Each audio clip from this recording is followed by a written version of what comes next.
जो हमने कढ़ाई गोश्त का मसाला बचा के रखा था हम वो स्प्रिंकल करेंगे। आप चाहें तो इसकी जगह पे चाट मसाला और लेमन का भी इस्तेमाल कर सकती हैं।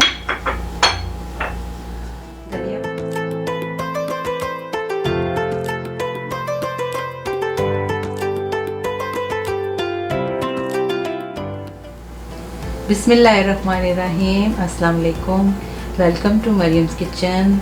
मेरी जानिब से आप सबको ईद उल अज़हा बहुत बहुत मुबारक हो। आज हम ईद की एक स्पेशल सी रेसिपी लेकर आए हैं, सदाबहार मटन कढ़ाई, जो कि तकरीबन सबकी ही पसंदीदा डिश है और सब इसको लाजमी ईद पर ट्राई भी करते हैं। आज हम जो मटन कढ़ाई बनाने जा रहे हैं वो थोड़ी सी चेंज स्टाइल में है। हम आपको एक अलग सी रेसिपी बताने की कोशिश करेंगे। उम्मीद है आप सबको ये रेसिपी बहुत पसंद आएगी और बहुत आसान भी है और बहुत लजीज भी बनेगी। तो चलिए हम अपनी रेसिपी को शुरू करते हैं। मेरे पास यहाँ मटन है 1 किलो, जिसमें कुछ बोटियाँ हैं और कुछ हड्डियाँ हैं। सबसे पहला स्टेप इसका यही है कि हम इसको पहले मैरिनेट करेंगे। मैरिनेशन में जो चीज़ें जाएंगी, मेरे पास यहाँ 1 कप दही है जिसे मैंने फेंट लिया है, ये ऐड करेंगे।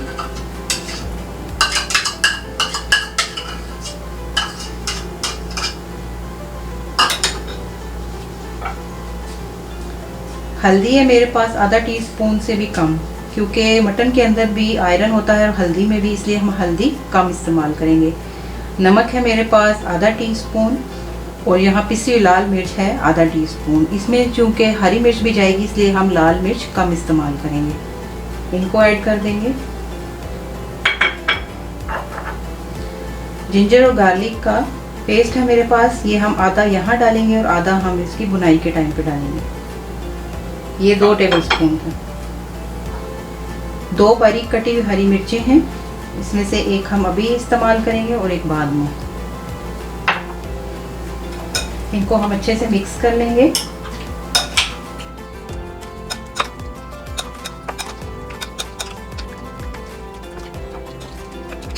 इसको हम आधे घंटे के लिए फ्रिज में छोड़ देंगे। जब तक हमारा गोश्त मैरिनेट हो रहा है, हम यहाँ पे कढ़ाई का मसाला तैयार कर लेते हैं। मैं यहाँ डब्बे का मसाला यूज़ नहीं करूँगी, होममेड होगा हमारा। खुश्क धनिया है मेरे पास साबुत आधा टीस्पून, ज़ीरा है आधा टीस्पून, काली मिर्च है 10 से 20 दाने, आप चाहें तो ज़्यादा भी कर सकती हैं। जायफल का 1 टुकड़ा है मेरे पास, दालचीनी 1 इंच का टुकड़ा, मोटी काली इलायची है 1 अदद, 4 लौंग हैं और 4 हरी इलायची है। इनको हम ड्राई रोस्ट करेंगे और साथ ही हम आधा टीस्पून सॉल्ट भी ऐड करेंगे ताकि ये अच्छे से ड्राई हो जाए। अगर आप घर के मसालों के साथ कढ़ाई बनाएंगे तो बहुत ही बेहतरीन खुशबू आएगी और ये फ्रेश मसाले होंगे तो इनसे गोश्त की रंगत भी बहुत ही प्यारी आएगी। इसलिए आज हम घर के मसालों से कढ़ाई का मसाला तैयार करेंगे।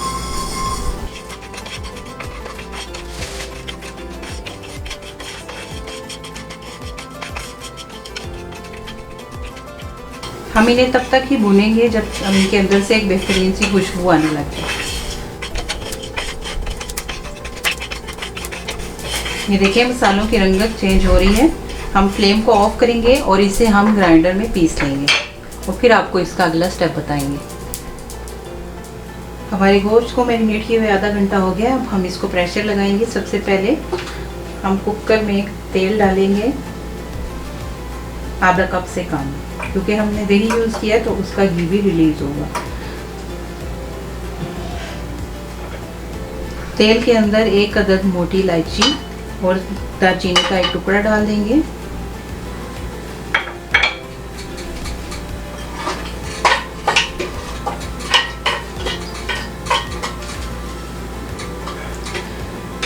एक मीडियम साइज का प्याज है जिसे मैंने स्लाइस में काट लिया है, वो ऐड करेंगे।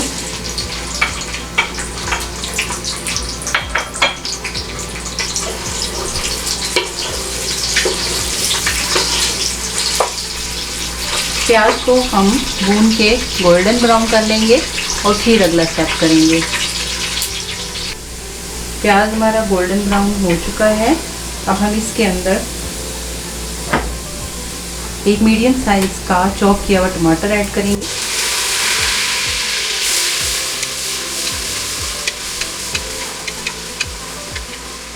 टमाटर हम इसलिए कम इस्तेमाल कर रहे हैं क्योंकि हम योगर्ट भी इस्तेमाल कर रहे हैं।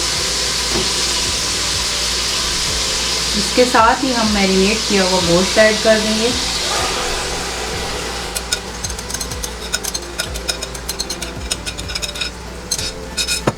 अच्छे से मिक्स करेंगे।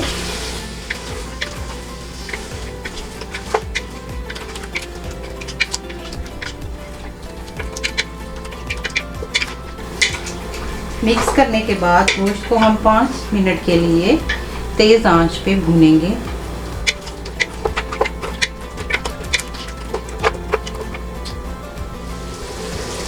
गोश्त को मैंने 5 मिनट के लिए तेज़ आंच पे भून लिया है। देखें इसका रंग भी चेंज हो गया है और ऑयल भी सेपरेट हो गया है।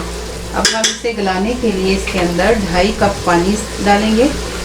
1 किलो गोश्त में 2.5 कप पानी इस्तेमाल करेंगे हम। या आप ऐसे भी बोल सकते हैं कि गोश्त जिसके अंदर डिप हो जाए हम उतना पानी डालेंगे।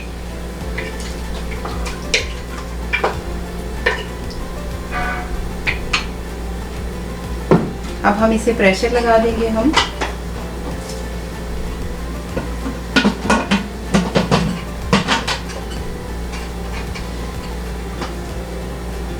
इसे हम 25 मिनट के लिए प्रेशर लगाएंगे और इसे 90% तक कुक करेंगे। फुल कुक नहीं करेंगे वरना भुनाई के टाइम पे बोटियाँ टूट सकती हैं। तो आंच को हम मीडियम पे रखेंगे और 25 मिनट के लिए प्रेशर लगाएंगे। हमारा गोश्त गल चुका है। इसे एग्जैक्ट 25 मिनट के लिए मैंने प्रेशर लगाया है। ये देखिए इसका पानी भी काफ़ी सारा ड्राई हो चुका है और ऑयल भी सेपरेट हो चुका है। ये देखिए बोटी भी तकरीबन इजीली टूट रही है। फुल मैंने इसे कुक नहीं किया क्योंकि अभी हम इसकी बुनाई करेंगे। आइए अब हम कढ़ाई में निकालते हैं और फिर आपको अगला स्टेप बताते हैं। गोश्त को मैंने एक बाउल के अंदर निकाल लिया है। कढ़ाई मेरी गर्म हो चुकी है। यहाँ 2 चम्मच घी ऐड करेंगे हम और इसे मेल्ट कर लेंगे। घी मेल्ट हो चुका है। आंच को हम थोड़ा सा हल्का कर देंगे।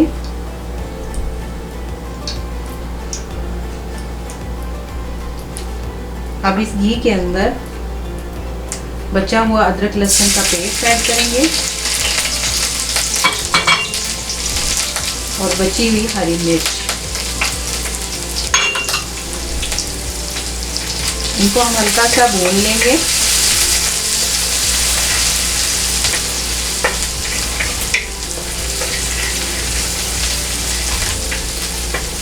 इस रेसिपी को बनाने के लिए ज़्यादातर लोहे की कढ़ाई ही इस्तेमाल होती है और उसमें बहुत ही ज़बरदस्त बनती है। हम भी यहाँ पे लोहे की ही कढ़ाई इस्तेमाल कर रहे हैं और इसकी खसूसियत ये भी है कि आप इसी कढ़ाई में इसको सर्व करें तो ये देखने में भी अच्छी लगती है।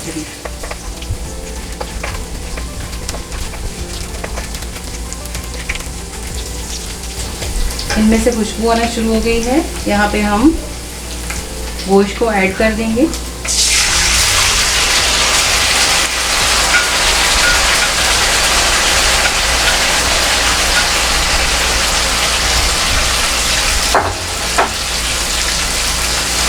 और अब हम इसे तेज़ आंच के ऊपर फ्राई करते जाएंगे।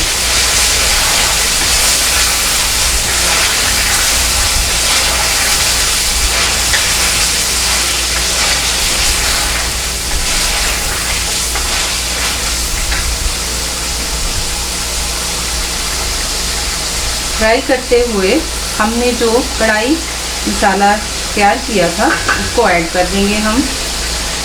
थोड़ा सा हम सर्विंग के लिए बचा लेंगे।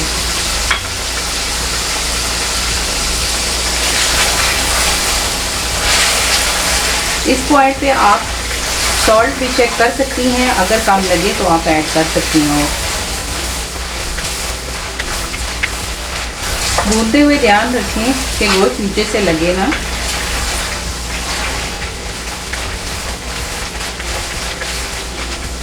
आंच को थोड़ा सा हल्का करेंगे।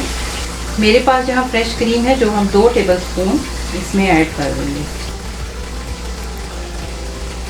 और इसको अच्छे से भून लेंगे।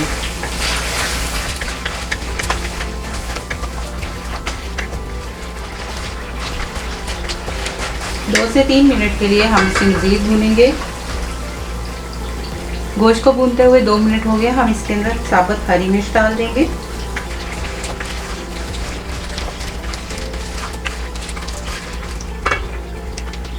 थोड़ा सा हरा धनिया और पुदीना छिड़क देंगे। इसको आप जितना भुनेंगे ये उतना ही मज़ेदार बनेगा।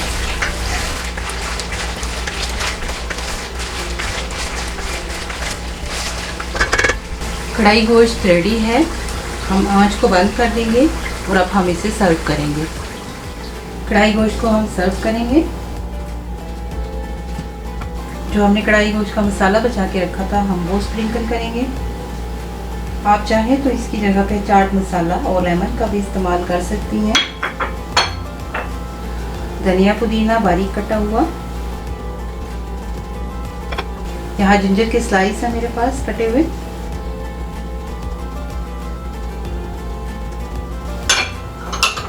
हमारी रेसिपी को ज़रूर ट्राई कीजिएगा, दुआओं में याद रखिएगा। एक दफ़ा फिर से ईद उल अज़हा बहुत बहुत मुबारक हो। ये बहुत ही मज़ेदार रेसिपी बनती है, आप इसे ज़रूर ट्राई कीजिएगा। हेल्दी रेसिपी है, बहुत ही कम मसालों में तैयार हुई है और घर के मसालों से तैयार की गई है। इसकी खुशबू भी बहुत बेहतरीन आ रही है और ये पकी हुई भी बहुत अच्छी है। तो हमारी रेसिपी को ज़रूर ट्राई कीजिएगा, दुआओं में याद रखिएगा। फिर मिलेंगे किसी मज़ेदार सी रेसिपी के साथ, तब तक के लिए इजाज़त दीजिए। अल्लाह हाफ़िज़।